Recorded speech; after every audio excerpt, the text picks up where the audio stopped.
Hello दोस्तों, दर्द भरी हिंदी कहानियाँ में आप सभी का बहुत बहुत स्वागत है। आगे बढ़ने से पहले यदि आपको यह कहानी पसंद आए तो प्लीज़ वीडियो को लाइक करें, शेयर करें और हमारे चैनल को सब्सक्राइब करना ना भूलें। तो चलिए बिना देर किए हुए कहानी की शुरुआत करते हैं। रिटायरमेंट के बाद अपने जन्म स्थान में जाकर बसने का मेरा अनमोल सपना था।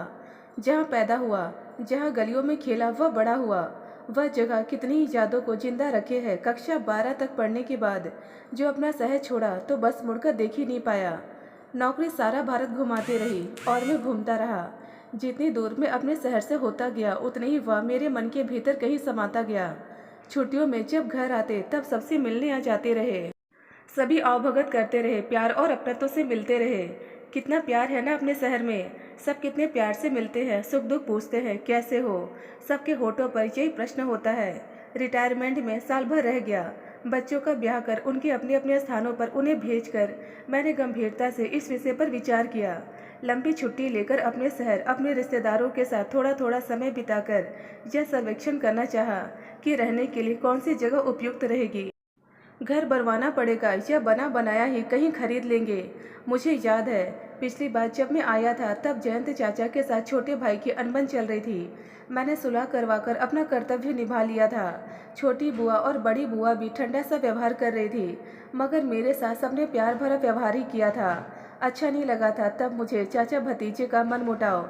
इस बार भी कुछ ऐसा ही लगा तो पत्नी ने समझाया, जहाँ चार बर्तन होते हैं तो वे खटकते ही हैं। मैं तो हर बार देखती हूँ, जब भी घर आओ किसी न किसी से किसी न किसी का तनाव चल रहा होता है।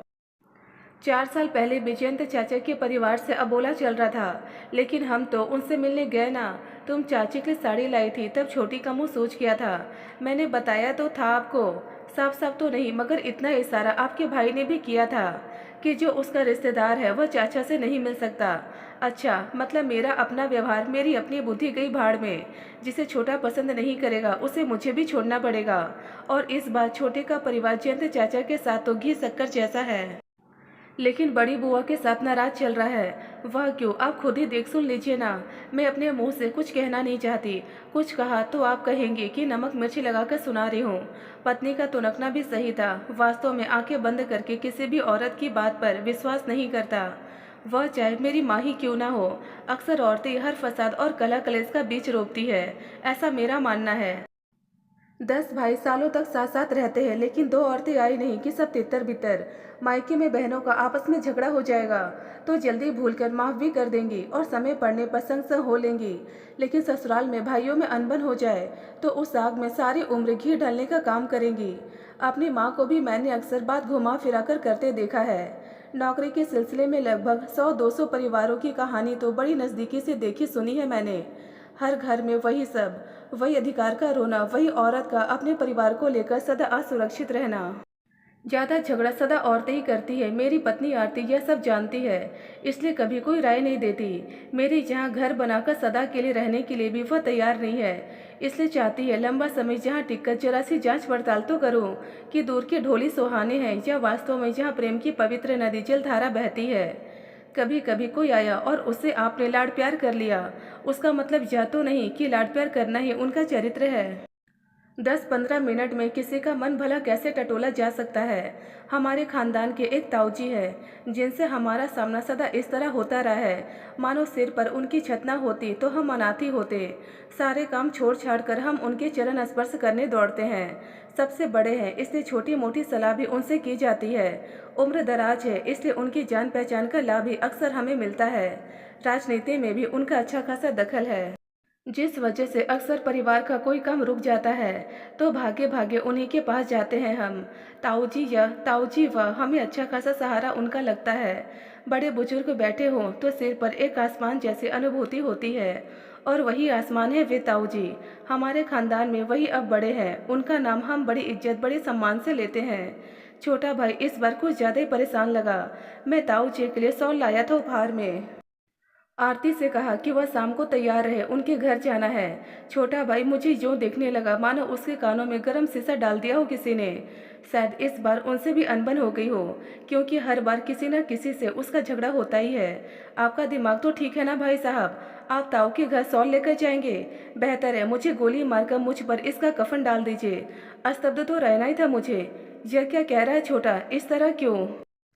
बाहर रहते हैं ना आप नहीं जानते यहाँ पर क्या क्या होता है। मैं पागल नहीं हूँ जो सबसे लड़ता रहता हूँ। मुकदमा चल रहा है जयंत चाचा का और मेरा ताऊ के साथ, और दोनों बुआ उनका ही साथ दे रही है। सब कुछ ताऊ के पास है, 10 दुकानें, बाजार में 4 कोठियाँ है, ट्रांसपोर्ट कंपनी है, शोरूम है, औलाद देखी है। और कितना चाहिए इंसान को जीने के लिए। तो सच है, लेकिन उनके पास जो है वह उनका अपना है। इसमें हमें कोई जलन नहीं होनी चाहिए। हमारा जो है उसे तो हमारे पास रहने दे। कोई सरकारी कागज है ताऊ के पास, उसी के बल पर उन्होंने हम पर और जयंत चाचा पर मुकदमा ठोक रखा है कि हम दोनों का घर हमारा नहीं है, उनका है। नीचे से लेकर ऊपर तक हर जगह तो ताऊ का ही दरबार है। हर वकील उनका दोस्त है और हर जज, हर कलेक्टर उनका यार। मैं कहाँ जाऊँ रोने।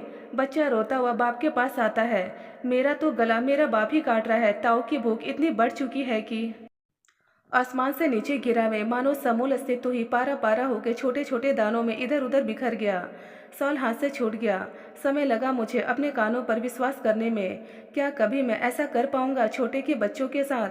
करोड़ों का मान सम्मान अगर मुझे मेरे बच्चे दे रहे होंगे, तो क्या मैं लाखों के लिए अपने बच्चों के मुंह का निवाला छीन पाऊंगा कभी?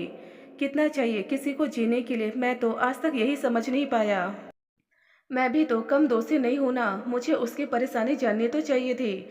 मन में एक छोटी सी उम्मीद जागी।